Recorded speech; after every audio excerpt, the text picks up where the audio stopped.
In front of me is Xiaomi Redmi Note 9S, and today I would like to show you how you can check a password saved in Google Passwords Manager.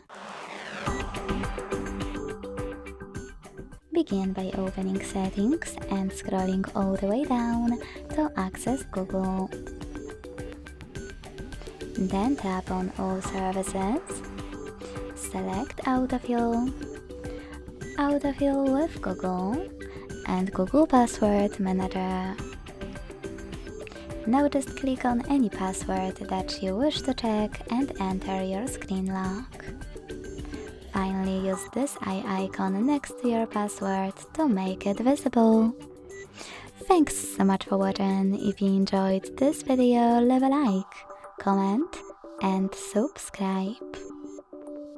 Bye!